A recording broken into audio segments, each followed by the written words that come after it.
know, by next March they'll have another 80 people here, and they're going through the hiring process right now.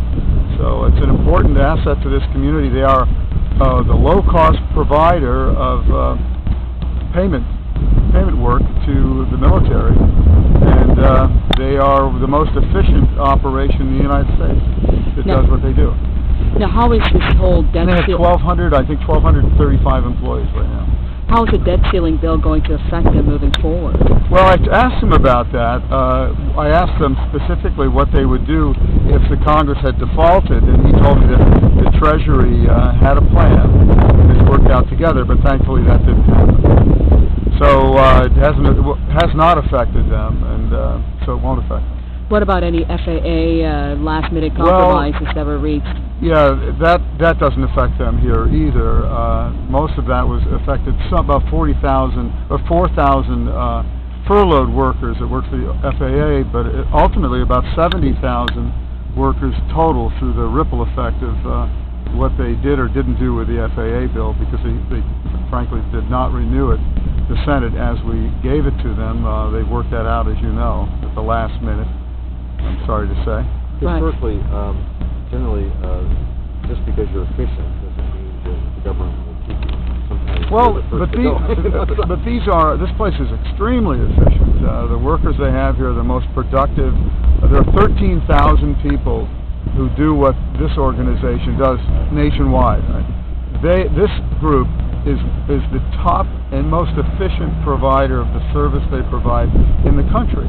So I got to believe the times when government's trying to save money, that they would look to the Rome DFAS to do the payment work that they do, and hopefully expand this program here. Were there any questions that were asked by the employees today? I haven't met them yet. We're still in the middle of the tour. I simply didn't want to hold you up any longer than I already have. Now, what have you discovered so far that you didn't know before walking in? That it's well run. I knew that it was here, it was an asset, I knew how many people I had hired, but I was completely unaware of what an excellent facility this is and how well run they are. They are the low-cost provider by a lot. So if savings means anything today, and I think it does, Rome should be able to grow. And the work that happens here affects other military bases throughout the country, or throughout the world. They pay in Iraq, they pay in Afghanistan, and they also have an office in Europe. Now, this tour is titled Hanna Means Business. Can you explain that? Sure. This job I have offers some opportunity for me to meet businesses and talk to businesses and ask them a simple question. How can we help you? How can we be of service? What is it you need? What don't you like about what we're doing in Washington? That's always an earful, as you can imagine. And we're just trying to be here to help. And to that end, yesterday I was in Cortland at the Marietta Corporation. Has 70 employees, but has an international footprint. We were over at Pyrotech in Cortland, another company that makes a very high-tech product. So every time I'm home, I make a point of reaching out someplace to some businesses and asking them a simple question: what can I do? And we've had questions, and we've been able to help. We were in at Tech Corporation, that is a supplier of airplane blades right here in Marcy, or in Whitesboro. And there is a particular bill that they need to change in. We signed on to that bill, and we're going to help it work its way through Congress. So, what's the status on that bill? I'm not sure today, but we've done our part so far, and I'll follow through with that as time rolls along. And that's all part of this economic development mission? And you know what? I'm lucky. I've been 30 years in business. Things that other people may have to get up to speed on more quickly, I don't. I can sit down quickly and weave through the weeds and try to figure out what it is I can do.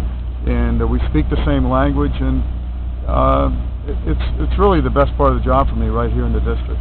How confident are you that you'll be successful to try to bring more businesses to the area, considering the economic climate of the country? Well, you know, if you don't try, you're automatically doomed to failure. And we're trying. We're turning it into a bigger job than it's ever been. And I think you're right. The climate is more challenging than it's ever been. So that's kind of the interesting side of it. I don't expect we'll have big successes, but I do expect that we'll have marginal ones. And there are a lot of success stories in this community. Right over the hill here, at this very airpark, is ITT, a huge multinational corporation that we're going to be able to do some work with. And it's just, there's a long list of small opportunities that will add up, I hope, to relatively big consequences in a positive way. Okay. Talk to you real quick about the market yesterday. It's up 110 points right now. Oh. Okay. Well, but it's all relative, right? Right. When you went in. Your thoughts on this? You know, I know that the people are blaming it on the S&P. I don't believe that for a moment. I believe that may have added to the problem, but the simple truth is that everybody on the street knows what you know, and that is that we have a slow-growing economy, less than 1%. Historically, it's been much more than that, and we have got a growth problem. We've got an enormous job problem that they seem to be stuck at about 9% unemployment. Arguably much more than that if you count everybody who stopped looking. And that's the underlying problem, is the lack of growth in this country. And I think Congress, frankly, and I was one of the only ones that's been out there saying this, I think that the way this played out publicly, this debt ceiling debate and debacle, the bringing it to crisis over compromise, I think we in Congress added to the problem by sending the message that we're not as capable of governing ourselves as we need to be. So, to that end, I'm confident that I'm not part of that problem. I try to add value, try to be thoughtful, and look for opportunities to compromise. Yeah, some are saying that the decision to downgrade the U.S. was a political one. Do you agree? I think it well, it depends what you mean by political. If it was in any way subterfuge or something like that, I don't agree. I think that S&P, and they've said this, they looked at the process and they're unhappy with it. Despite the $2 trillion mistake? Well, it wasn't a mistake. If you talk to them, it wasn't a mistake. But, you know, regardless, the fact that this country, the path that we're on is unsustainable is clear and obvious, and S&P's statement simply made it more clear to more people.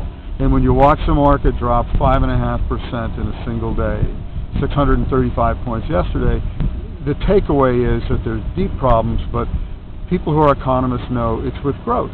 It's with the lack of jobs. And so many of our structural problems with Social Security, Medicare, Medicaid, and just the government in general are the fact that so many fewer people are paying, so few people are paying in now.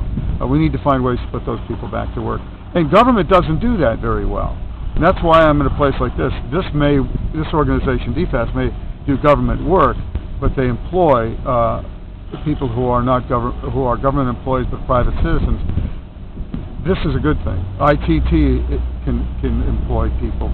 Places like Marietta in Cortland, so many small and growing private companies. That's where the growth is going to come from. We need to help them. We need to relieve them of a lot of the regulatory burden. But beyond that, we need to send a message that we are capable of governing ourselves, and that we are also capable of allowing them to do what they need to do, and that is to plan. And government hasn't done that very well lately. Was that a good decision, though, by S&P to downgrade the U.S.? I'm not unhappy about it.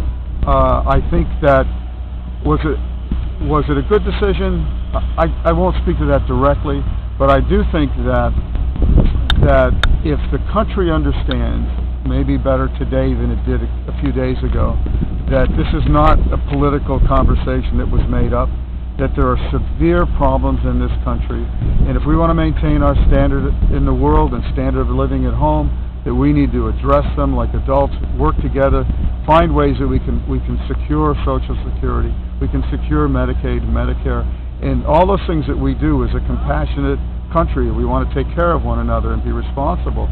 We also have to recognize the fact that the only way that is done is through the private sector ultimately being successful also.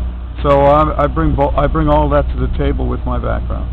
What about the Tea Party's role in this downgrading decision by S&P? Do you think they played a role, their tough stance to not compromise? I think that's fair that they did, and I don't fault them at all for their position on the trajectory of this country. I mean, to not be alarmed is a big mistake today, and I think that they are alarmed. They brought that to the table. I think they've been effective in changing the conversation. and I think that's both parties, frankly. The good news about all of this is that people are starting to get it, that the conversation is changing. The budget that the White House put out earlier was much different than what we're looking at now. It was $70 billion more than the previous year, I think. Well, now it's going to be a lot less. So we are beginning to have that conversation, and it's what happens from here forward. I mean, I think it's just the beginning now.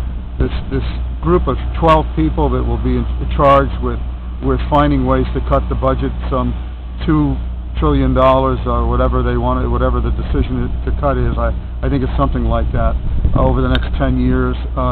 We'll see what they do, and it's going to be something that's worth watching. What happens after this? Do you take the information here, go to Congress, and push for more Well, the question funding? I ask here is a simple one. How can I help you? What can I do? So hopefully he'll have something that he can charge me with, and I'll go to Washington and do it. Done it before, and I'm getting better at it every day. On a personal note, how are you doing? You had heart surgery Yeah. a while ago. How are you doing? I feel fine. I feel great. The debt ceiling didn't drive you crazy? Or? No, nothing. No. This is not hard.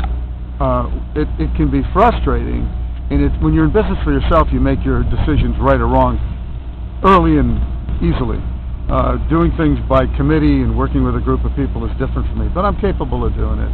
And we've got a great reputation down in Washington, and it's growing. And being someone who's thoughtful and independent and not part of a gang on either side is helpful, because people can come to me and they know they can reason with me, and hopefully that means I can reason with them. All right. Thank you so much. Can I grab that microphone? Oh, sure. Keep it. I got enough of them.